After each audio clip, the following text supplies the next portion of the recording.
Хирургия бөлімінде көп ер адамдардың арасында әйелден жалғыз хирург боп қызмет етіп келе жатқан Жанар Бекенқызы 32 жасқа толды. Ұжымда қалыптасқан дәстүр бойынша туған күні болған адамды әріптестері жинап, ординатор бөлмесінде құттықтайды. Бүгін де солай болды.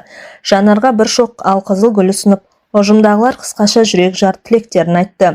Бұл жол бәрі өзара келісіп алғандай, Жанар жалғыз болмайынды, қасына жұптап, басын екеу болсын дегеннен бастады. Әдетте сөзді бірінші сөйлейтін тәжірибелі бас хирург Әлжаппар Жағыпарович ең соңында сөйлеп сөзді өзі тұйықтады. Жанар Бекенова, менің алдымдағы тілектердің бәріне қосыламын. Әріптестерің өте дұрыс айтып отыр. Сенде бәрі жақсы, қызметің бар. Облыстық аурухананың білдір хирургсың. Қыз бала болсаң да ерлерден артық қызмет етіп келесің. Үйің бар, жайың бар дегендей. Әріптестерің дұрыс айтып отыр. Сен енді бір басынан екеу болған ойлайтын мезгіл жетті. Бүйтіп жүре берсең жүре бересің, уақыт өтіп кетеді. Сен де ана болуың керек. Ұрпақ өсіріп отбасылық бақытты өзгелердей сезінуің керек. Менің тілегім енді келесі туған күнге дейін сенің тұрмыс құруың, жақсы күйеу жігітті қасыңда жүріп ертуің, кішкентайлы болуың, әйелдерге ұқсап декрет демалысқа шығуың. Бұның бәрі де бақыт емес пе? Солай ғой. Бәріміз бүгін Жанарға көңілінде тек жұмысқа емес, отбасын құру жағдайына бөлу керектігін тапсырайықшы я деп жиналғандарға қарап еді. Хирургия бөлімінің 12 қызметкер бірден қосылып бірінші сыныптың оқушылар сияқты, иә, Жанар Бекеновна, бізге той керек, тұрмысқа шығу керек сізге деп қол шапалақтап жіберді.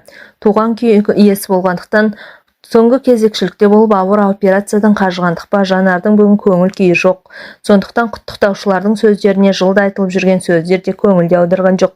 Басын изеп сыпайылықпен күлімсірегенде нышан байқатты. Жанар білікті маман, қолы жеңіл жақсы хирург. Оны өзі де жақсы біледі. 7 жыл табан аудармай осы хирургия бөлімінде қызмет етіп келеді. Қаншама күрделі операцияларға ассистент болды. Жеке өз қолынан жасаған қаншама. Соның бәрінде кісі өліміне жол берген емес. Сондықтан болар бөлімнің меңгерушісі, Қазақстанға еңбек сіңірген дәрігер атағы бар бас хирург Әлжаппар Жағыпарович Жағыпаров өзгелерден гөрі білім таразысы жоғары, әрі қайыске болса да тиянақты. Жанарды өзіне ең сенімді көмекші етіп қасында ұстайды. Бұл бір. Екінші, өзі жоқта бас хирург есебінде орында қалдырады.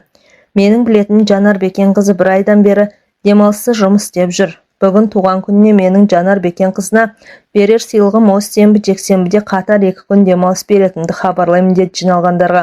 Охо, Жанар Бекеновна, сізге өте дұрыс болды. Осы 2 күнде базарға барда өзіңе тура жігіт ізде. Менің бір жезден болған облыстық телеарнаға әдемі диктор қажет болып, сол диктор қызды базарда жүрген қыздардан іздейді екен деді.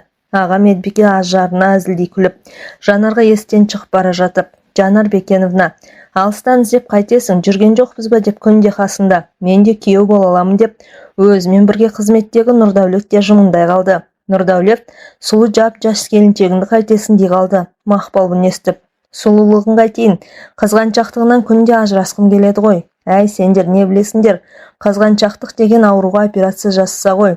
Өзім-ақ соны тіліп алып тастар едім. Әттең депті ғой мен сияқты бір байқұс.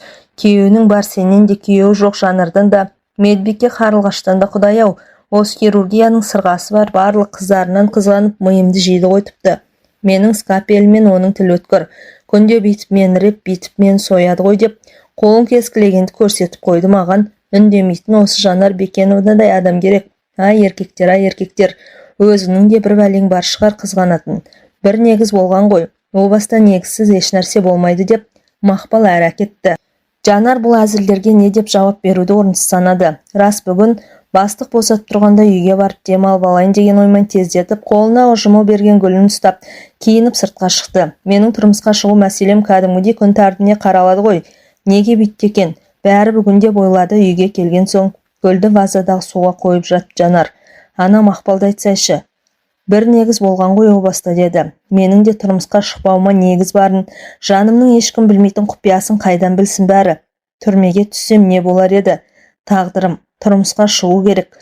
Ұрпақ өсіріп, ұрпақ сүю керек дейді. Бәрі дұрыс, бәрі білгіш-ақ.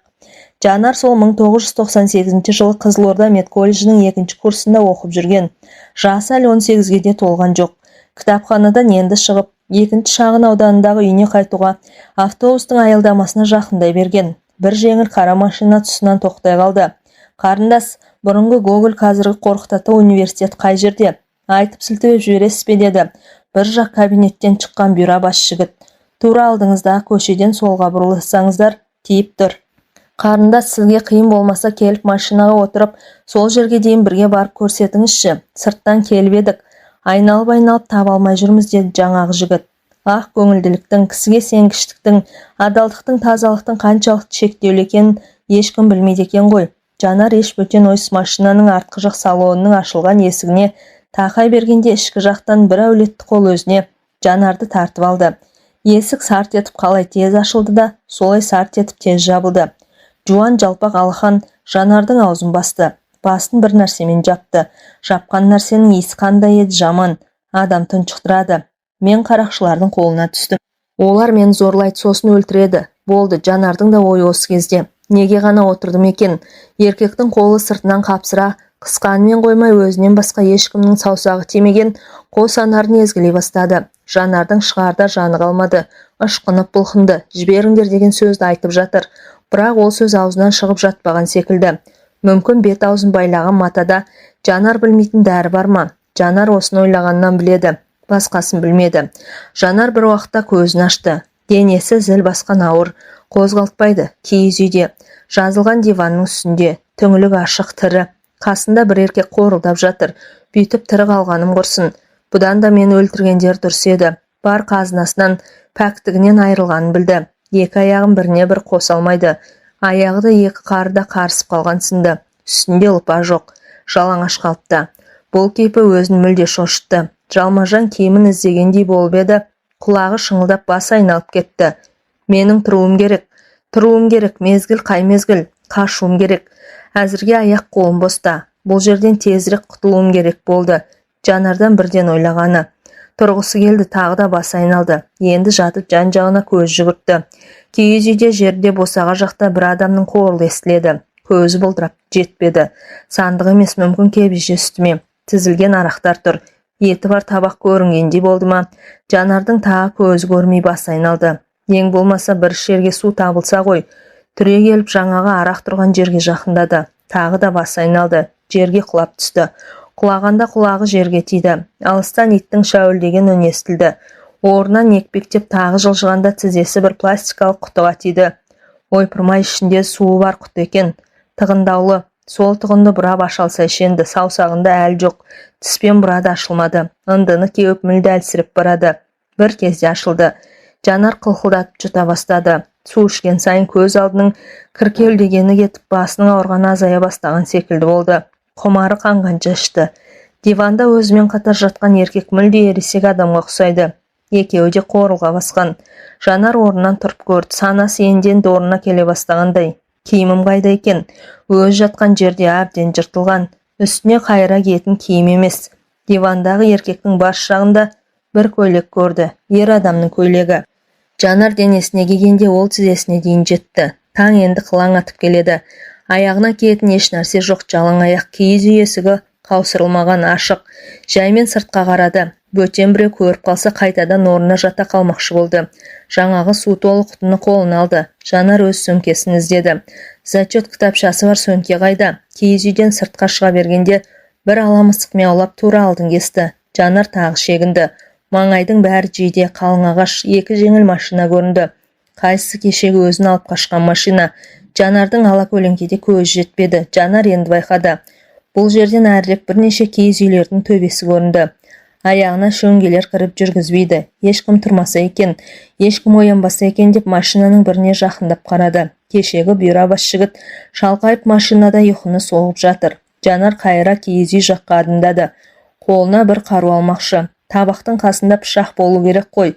Жоқ, табақтың қасында еш пышақ жоқ. Жанардың есіне енді түсті. Кеше оқытушылар лабораторияға апарып медициналық құрал жабдықтармен таныстырған. Жанар оқытушы көрсеткен жылтырақ іші жақ пышақтың жүзіндей өткір бір скапельді ұстап көріп тұрып, сол күйінше орнына қоюды ұмытып кетіпті. Ертең апарып қоямын деп сөмкеге салған есіне түсті. Қайыра машинаға келді. Екі жақтағы есік айқара ашық. Жанардың аяқ киімі де төменде жатыр. Мені аяқ киімсіз анау үйге қалай өз аяғымен барғанмын. Ал сөмкесі алдыңғы орындықта. Шамасы есі шалапла Жанарды кім болса да көтеріп алып кеткені болды. Сөмкесін қолына алған Жанар тез ашып скальпельді қолына ұстады. Енді ешкімді аяқсы жоқ. Таң болса анық жарықтана бастады. Киіз үйлердің бірінен иттер үрді, бірінен бұзау мөңіреді. Қазір малшылар тұрады. Қолындағы скальпельді шалқасынан қаннен қаперіш жатқан жігіттің тамағына аямай сүңгітті. Шапшыған қан машинаның төбесіне атқылады. Кинода көргендері де бар еді, дәл сондай болды. Жанар өзін қорлаған еркектердің әр мүшесін кескілеп бөлуге бар. Киіз үйге кірді. Қорылға басқан дивандағы ересек еркек төменде босаға жақтағы екінші еркекті де дәл осылай скальпельдің жүзімен тамақтан ұрды. Жүрегі мүлде жеңілдеп қалды. Дәл қазір мені ұстап алып түрмеге қамаса да еш өкінбеймін деді сосын ішінен. Киіз үйдің сыртына шықты. Әлгі тыпыреткен жан баласы жоқ. Жанар қалың жиденің арасына көпке дейін қалай қайда жүрерін білмей адасты. Дарияның жағасына да шықтау.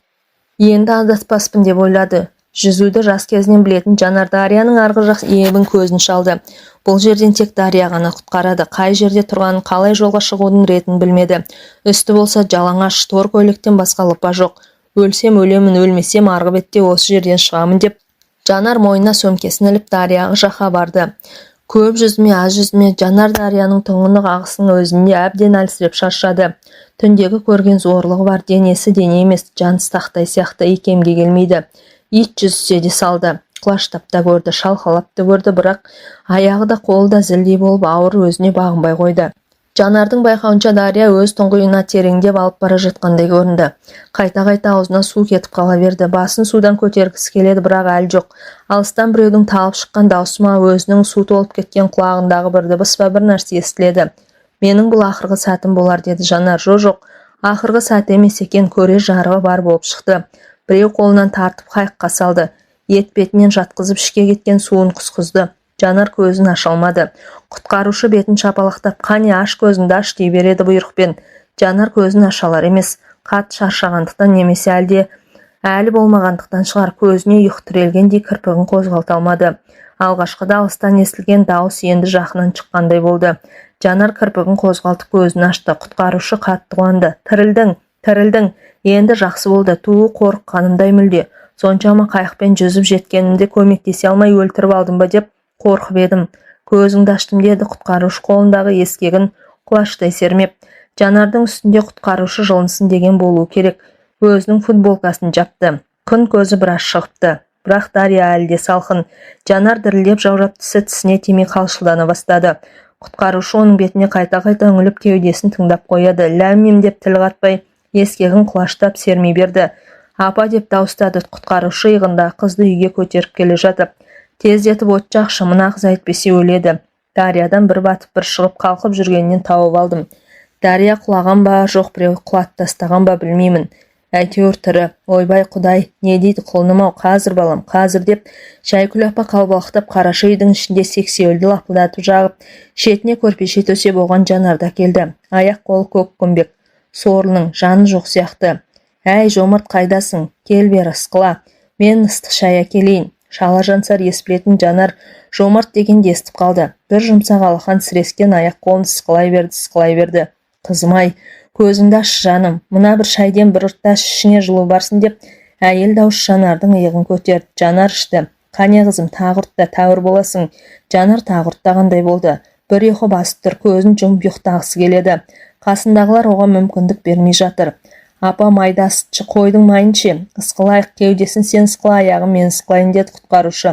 Көп ұзамай екі жақтан жып-жылмаймен ысқыланғанын болу керек.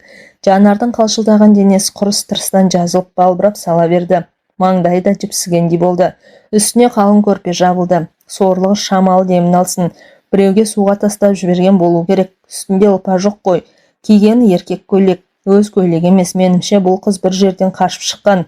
Мен дүрбімен қарасам біреу суға батып шығып келе жатыр. Қайықты солай қарай бұрып, естім келіп жетіп болсамшы. Бір кезде суға батып кетеді, қайта шығады, жеттім-ау ақыры. Ішіне көп су кетіп қалыпты, құсқыздым. Бала шешесіне оқиғаны айтып отыр. Егерде Дарияның арғы жағынан құласа, онда қай ауылдан болады сонда?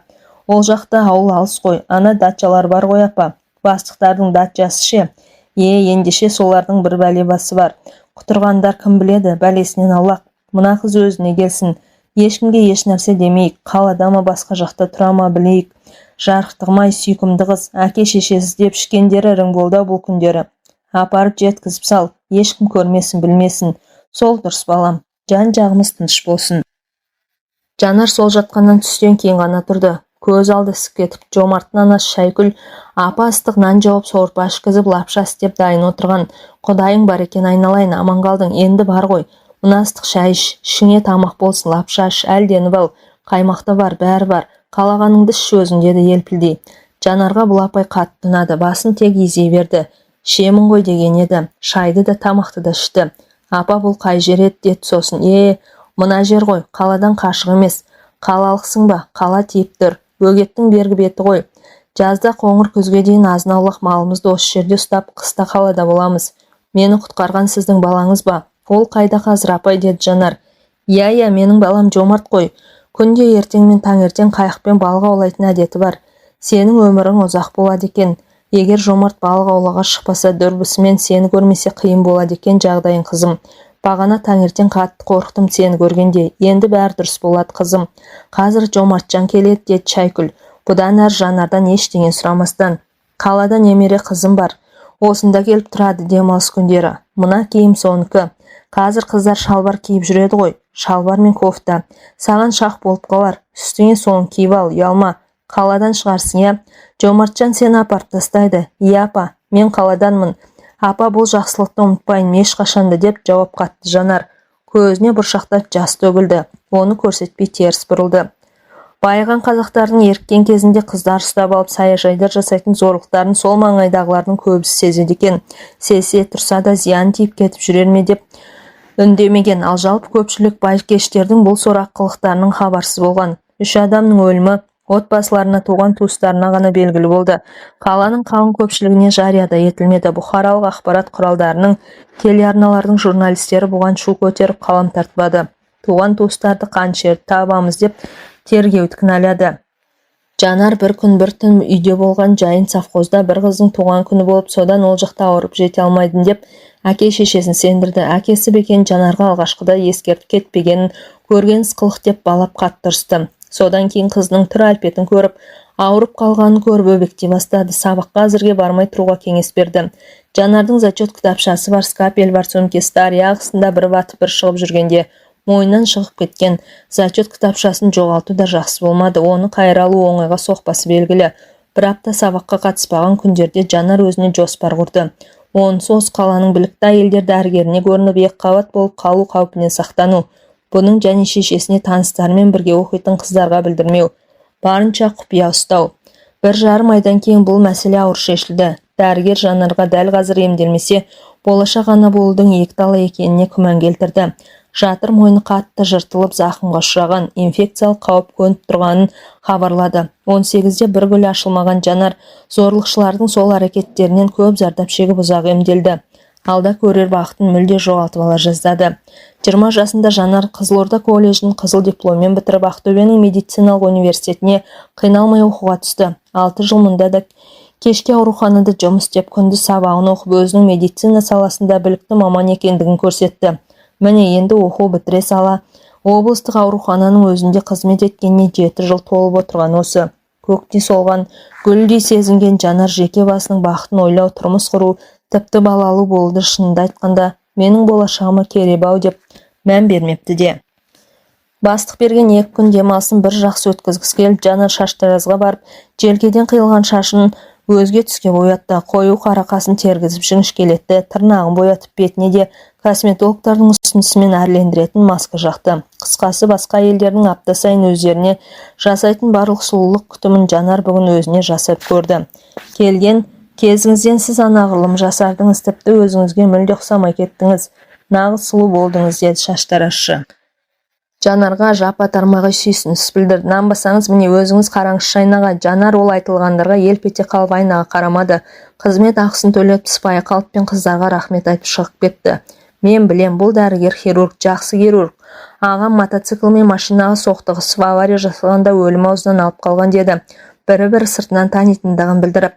Мен де білем, шешемнің соқыр ішегі асқынып кетіп өлімші болып ауруханаға түскен. Осы кісі жасады ғой операцияны, аман қалды.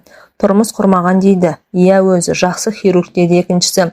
Жанар демалыс алған бірінші күні Сәтті өткеніне риза болып телеарнаға қарап бір жақсы фильм болса көрмекке креслоға жайғасып отыра берген. Үйдің телефонын шыр ете қалып Жанар көтерді. Ар жағында Әлжапар Жағыпаровичтің дыбысы. Аман жоқ, саулық жоқ. Жанар, саған машина кетті, тез жет, мен саған керексің. 3 адам түсті, үшеуі де ауыр, тез жинала бер деп трубканы қоя салды. Бастығының сыры Жанарға мәлім, анау-мынауға абыржымайды. Дөкей бастықтар сыртында тұрса қарадан қарай өстіп қысылатыны бар. Әйтпесе Жанарды шақыратындай не болыпты. Өзгелер де жетеді. 2 күн демалыс бере салып, қайтадан шақыртқан несі мүмкін, мен бұл қаладан басқа жаққа кетіп те қалған шығармын деп іштей көбірлеп жүріп, Жанар әдеттегіден тез киініп сырттағы өзіне келген машинаға отырды. Біреуі әйел, екіншісі жігіт, үшіншісі бозбала студент. Машина рулінде әйел болған. КамАЗ машинасына қақтығысыпты. Қала шетінде КамАЗдың шопыры дөңгелек астына түсе жаздап, жеңіл машинаны құтқарам деп кілт бұрғанда КамАЗдың өзі биік тас жолдан аударылып, ана бейшара ауруханаға жетпей қайтыс болыпты. Рөлдегі әйелде қазір нашар дейді, деді жолай келе жатқан машина жүргізушісі. Жанар 2 күннің бірінде осындай оқиғалардан апатқа ұшырағандарға операция жасай үйреншікті қалпын ештеңеге көңіл аударған жоқ. Өз ойымен өзі келеді. Неменеге мені шақырыпты, басқалар да бар ғой. 2 күн демалыс берген маған, деді Жанар селқостығын байқатып. Бұлар Астанада отырған бір дөкейдің туысқандары дейді, сол ғой. Солар телефон шалыпты бас дәрігерге. Өздері ертең келетін көрінеді ұшақпен Ақтөбеге. Солай десеш, бәсеу, Әлжапар Жағыпаровичтің дауыс қалтырап шығып тұр. Солай, деді жүргізушісі. Жанарға операцияға ер адам тапсырылды. 4 қабырғасы, оған қоса жамбас сүйегі сынған. Миына зақым келген. Операция 4 сағатқа созылды. Жанар ішінен жаратушыға сыйынып бар күшін салды. Сәтті бітірді. Басқа хирургтер де өз жұмыстарын сәтті аяқтап шықты. Әлжапар Жағыпарович болса операциядан шыға сала шырылдаған телефонға жауап беруден босар емес. Облыстық аурухананың бас дәрігері де мазасыз кісі. Жоғарыда аналар звондаған сайын оның да жаны қалмай бас хирургті не болды, бітті ме деп, алдағылардың жағдайлар қалай, тірі қалатындай ма деумен дамыл таппауда. Так дұрыс болды деймін. Әзірге Жанар, сен үйге қайтпайсың, өз жасаған ауруына өзің иесің. Қасында кезекші боласың. Серік, сен де солай қайтпайсың. Өз ауруыңа өзің жауап берерсің. Қасында общым түнейсің. Мен де өз ауруымның қасында болам. Бастық та осында өз кабинетінде отыр. Бәріміз де ауруханамыздың имиджін сақтап қалуымыз керек. Ертең облыс әкімі сосын Астанадан аурулардың туысқаны келеді бізге, деді Әлжапар Жағыпарович. Ординатор кабинетінде отырып хирургтерге. Таң атуға 3 сағат қалыпты ғой. Бәрін аяғына дейін тындырайық, айтпақшы. Қан қайда қан? Құюға керек болады, запаста тұрсын. Күткен ертеңінде болды. Аурухананың барлық бөлім қызметкерлері 2 аяқтарынан тік тұрды. Облыстық аурухананың бас дәрігері Қанат Ыбыраев бастаған тобы облыс әкімі қасында бөтен тағы 2-3 кісі алдымен хирургия бөліміне келді. Хирургтармен амандасты. Жан сақтау бөлімінде кешегі операция жасалған адамдарға кірді. Енді қауіп жоқ, бәрі артта, 2 күннен кейін палатаға шығарамыз, деді. Әлжапар Жағыпарович келген кісілерге бәйік болуда. Біздің арамыздағы әйел хирург Жанар Бекенқызы Төлеген Әбілтайұлы. Содан соң өзіміз операциядан кейін түнмен күзетте болдық. Бәр дұрыс енді дей бергенде сырттан келген қонақтардың ішінен көзіне көз ілдіріп киген бір жігіт Жанарға ерекше көңіл бөліп, мен сізді бір жерден көрген сияқтымын, бірақ есіме түсіре алмай тұрмын, деді. Жанар біртүрлі болды. Мені қайдан көруі мүмкін, бірақ үндемей қалуды жөн көрмей, жеріміз кең ғой дей салды. Жанар Бекенқызы біздің маңайда ұстар хирургымыз, қиын операциялар жасайды, қол жеңіл, менің бас көмекшім, деді Жағыпаров. Екінші үстелдегі Абзал Молдажаровқа түнде операция жасаған Жанар Бекеновна. Сол Молдажаров менің туған ағам. Мен Жомарт Молдажаров оның інісімін. Сәуле Молдажарова менің жеңгем. Айтбек Молдажаров ағамның баласыным. Осы қалада жеңгемнің сіңлісі тұрмысқа шығатын болып тойға келе жатқан ғой. Ұшақпен ақ келетін кісілер. Жеңгем қазақ далада машина айдағанды жақсы көреді. Солай машинамен шыққан, көрдіңіздер ғой енді. Бір үй қырылып қала жаздады. Шүкір енді. Алдымен жаратушыға, содан соң сіздерге рахмет, деді жігіт. Жанар Жомарт Молдажаров дегенде келген қонаққа жалт қарады. Ох, баяғы Жомарт болса ше, мені Дариядағы ағыстан құтқарған, бірақ олар Қызылордада еді ғой. Жанар жалт қарағанда сыртынан сүйсініп тұрған Жомарт та жалт қарады. 2 көздің қарашығы бір-бірімен бір сәтте түйісіп кетті. Жанар жүзін бұрып әкетті. Енді сіздер боссыздар, жұмыс орындарыңа бара беріңіздер, деді Жағыпаров. Хирургтер тұрған жерден босатты. Арада 1 апта өтті. Жол апатына ұшырағандар емді Астанадан жалғастыруға ұшақпен Астанаға шығарып салды. Жанар сол күні үйге келген соң баяғы бозбала Жомартты есіне алды. Шешесі де өзі де жақсы адамдар еді. Менен неғып Дария ағысында болдың? Бұл жағдайға не себеп деп бір сұрақ қоймай күтіп шығарып салды. Неткен керемет адамдар еді. Сол Жомарт Бекен жоқ, басқа аттас біреу ме? Маған неғып күлімсіреп қарады. Ол жігіт қазір үйлі баранды шығар деген ойлармен көпке дейін ұйықтай алмады. Осы оқиғадан соң енді 3 күн өткенде Жанардың пәтеріне кешкі мезгілде есіктен қоңырау соғылды. Жанар көршілердің бірі болар деп ойланбастан есікті ашты. Қолында үлкен бір корзина гүлі бар. Жомарт дәл есік алдында тұр. Сұрамайсың ба, бұл кім деп? Қауіпсіздік сақтау қайда? Жалғыз басты қызға өстуге бола ма деп, сосын әрі өзімсіне әрі көптен сөйлеп жүргендей еркін тіл қатты.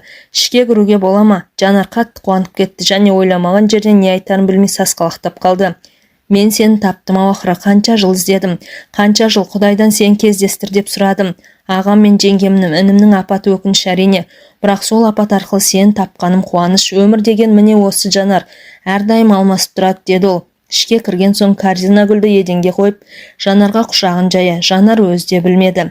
Тартыныстан жайылған құшаққа бар денесімен көміле кетті. Жомарттың кеудесіне басын қойған сол еді. Көзінен жас тоқтамай төгіле берді. Жанар бұл көз жасымен өз тағдырының құпия сырын сен түсіндің бе деп шағынып тұрағандай болды Жомартқа. Екеуі жарты сағат, жоқ 1 сағат шығар босағада құшақтасқан күйі көп тұрды. Көзінің мөлтілдеген жасынан сүйіп тұрып Жомарт, ал айтшы, хабарласам деді, неге хабарласпадың? 14 жыл болыпты міне. Кінәлімін еді Жанар, кінәлімін. Сен білмейсің ғой, бұған себеп барын. Мен кінәлімін. Кінәсізсің сен деді Жомарт, сөзін кілт бөліп. Кінәсізсің. Мен солай қабылдаймын. Сен мен үшін батырсың. Сен мен үшін ерсің. Сен мен үшін пәксің. Сен мен үшін тазасың. Сен мен үшін адалсың. Мен сенің жан құпияңның бәрін білем. Сен және мен екеуміз ғана білеміз. Сенесің бе Жанар жаным? Уақыт өтті ғой, бәрін енді ұмыт. Жаның жараланбасын. Мен енді сенің қасында боламын. Аман қалдың ғой дариядағы тұңғиықтан. Тағдыр мен саған құтқарсын деп жолықтырды. Өмірде ешқандай кездейсоқтық жоқ. Бұдан да былай мен сенің құтқарушың, қорғаның болам. Жанар қолына кісен салынардай дірілдеп кетті.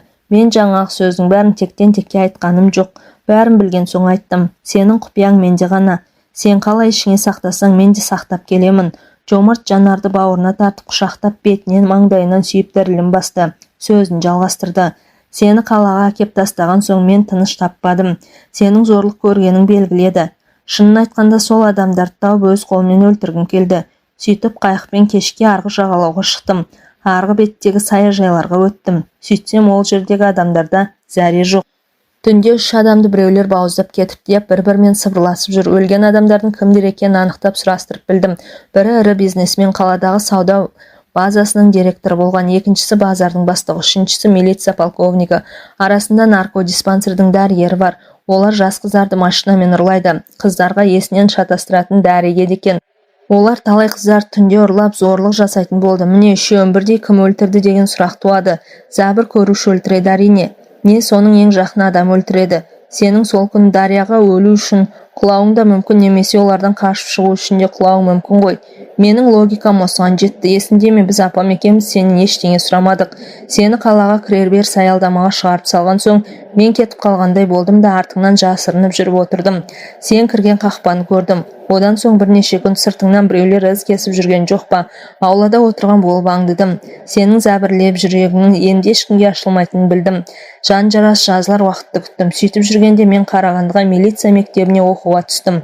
Оны бітірдім, әскерде болдым 2 жыл. Жай қызметте, содан кейін ішкі істер министрлігіне қызметке ауыстым. Қазір сондамын, үйім бар, анам қасымда. Сенен көз жазып қалдым. Фамилияны ауыстырыпсың. Ал өзің анама келемін деп уәде беріп бір ретте келмедің. Қызылордада мекен жайыңды айтып қолыңа жазып беріп едік қой, есіңде ме? Бүтін бір тарихты өткергендейміз деді Жанар күрсініп өзіне келген соң. Өткерген несі тағы? Біз енді жаңа тарихты бастаймыз. Апам сен қашан келеді деп күтіп отыр. Өткенде сені көрген соң апама дереу телефон соғып сені көрдім деп сүйінші сұрадым. Ағама өз қолымен операция жасап аман алып қалғаныңды айттым. Сен жайлы толық ақпаратты Әлжапар Жағыпаровичтен сұрап алдым. Ал өзіңе келетінімді сенен құпия ұстадым. Мен саған арнайы келдім, және сені Астанаға бір жолата алып кетуге келдім. Үйленеміз. Ертең қызметіңе өтініш бересің деді. Жомарт кесімді шешіммен айтып. Ертеңіне Жомарт пен Жанар облыстық аурухананың хирургия бөліміне бірге келді. Жанардың бүгін ерекше киген киімін шашын боятып, әсемденген келбетті тұрын қасына ертіп келген сымбатты астаналық дөкей жігіт көріп, ұжымдағылар аузын ашып қалды. Әлжапар Жағыпарович деді Жанар күлімсіреп. Өткенде менің туған күнімде отбасын құруды, қасыма жақсы күйеу жігіт ертіп жүруді тапсырып едіңіз ғой. Әр кезде сіздің тапсырмаңызды бұлжытпай орындайтынымызды білесіз. Мен өтініш беруге келдім. Тұрмысқа шығамын. Не дейді мына қыз? То есть Жанар Бекеновна сразу решать етіп тастағансыз ба? Сіздер бұрыннан білетін бедіңіздер бір-біріңізді? Жомарт Молдажарович деді Берд сасқалақтап. Иә, Әлжапар Жағыпарович. Мен Жанарды 14 жыл іздеп әрең тауып алдым ғой. Көп жол үмітпен іздедім. Сіздердің орталарыңыздан тауып алдым. Енді хабар бізден болады. Астанаға тойға шақырам сіздерді, деді қуанышты жүзбен Жомарт.